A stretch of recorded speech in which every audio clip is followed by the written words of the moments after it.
नमस्ते साथियों एवं प्रिय विद्यार्थियों, यहाँ पर आप देख रहे हैं दो प्रश्न जो कि घूर्णन समिति के क्रम से संबंधित है। और इस तरह के प्रश्न जो है नेशनल अचीवमेंट सर्वे, जिसे कि हम संक्षेप में नेस कहते हैं, या जो NMMSS जो परीक्षा उसमें, या फिर ओलंपियाड प्रतियोगिता जो होगी उसमें इस तरह के प्रश्न पूछे जा सकते हैं।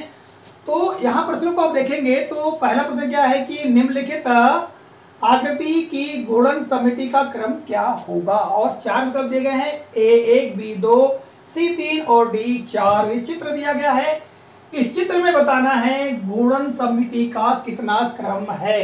दूसरा प्रश्न भी लगभग ऐसा ही है कि निम्नलिखित आकृति की घूर्णन समिति का क्रम क्या होगा, और यहाँ चित्र दिया गया है, इसके लिए भी चार विकल्प A1, B2, C3 और D4 दिए गए हैं। यदि हमें समिति घूर्णन समिति जो है उसके क्रम के बारे में जानकारी है तो हम आसानी से इन प्रश्नों का उत्तर दे सकते हैं। तो सबसे पहले आप जान लेते हैं समिति के बारे में कि समिति क्या होती है। सम का मतलब बराबर, मिति का मतलब माप।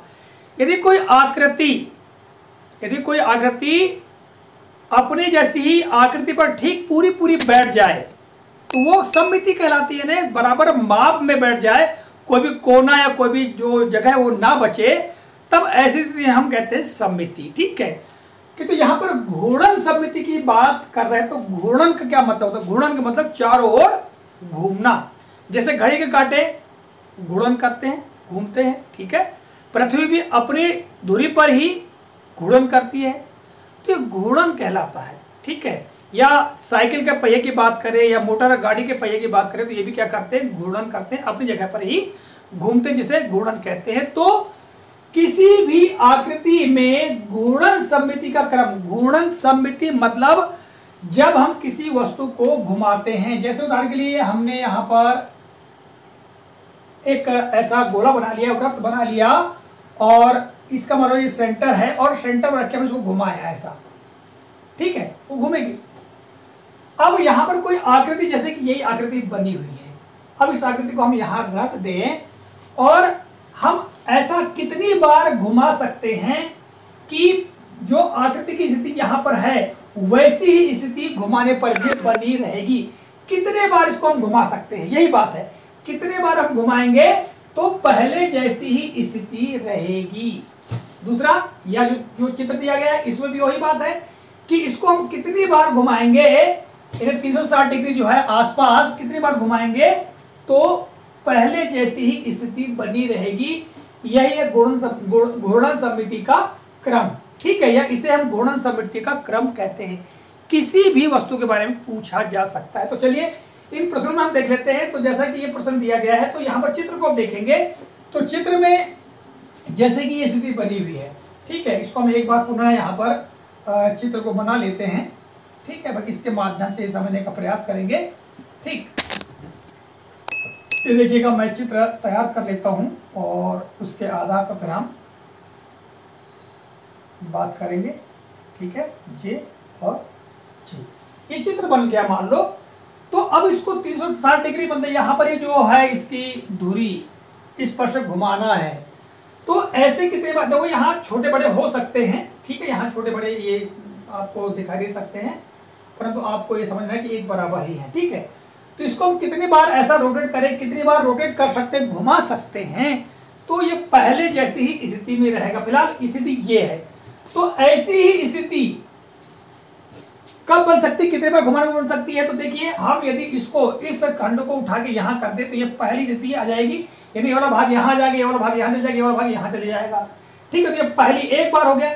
फिर इसी को घुमा के यहाँ पर हमने कर दिया, ये तो दूसरी बार यानी फिर वही स्थिति रहेगी। और तीसरी बार इसको घुमा करके हमने यहां कर दिया तो भी स्थिति वही रहेगी। तो इस आकृति को हम 3 बार घुमा सकते हैं, जिससे कि पहले जैसी ही स्थिति बनी रहेगी। इसलिए हम इस प्रश्न के लिए उत्तर दे सकते हैं 3 बार।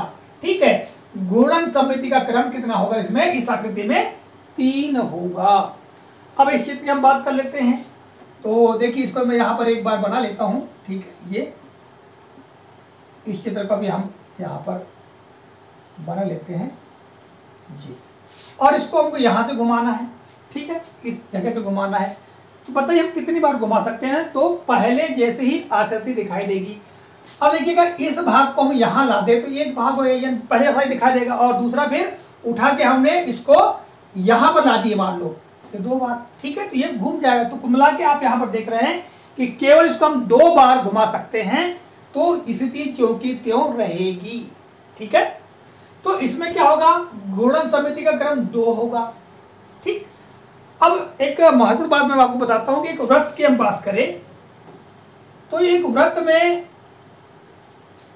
घूर्णन समिति का क्रम कितना होता है। तो देखिएगा ये वृत्त जो है इसको 360 डिग्री में यदि हम बना ले ऐसा करके आसपास, ठीक है, तो 360 डिग्री बनती है, किंतु यदि भ्रमवश भी कहा जा सकता है कि 360 इसका समिति का क्रम होगा, ऐसा कहा जा सकता है, किंतु ये गलत होगा, क्योंकि जो वृत्त है वो यदि 1 डिग्री से मतलब 0 से लगा करके 1 डिग्री तक इसके बीच में भी यदि परिमेय संख्या में बदले तो बहुत सारे भाग बनते हैं।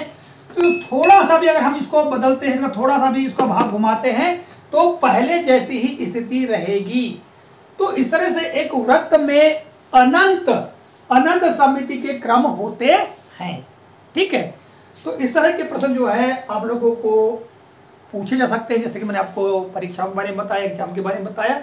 आशा करता हूं इस वीडियो की जानकारी आपको उपयोगी लगी होगी। तो मिलेंगे अगले कालखंड में, तब तक के लिए जय हिंद।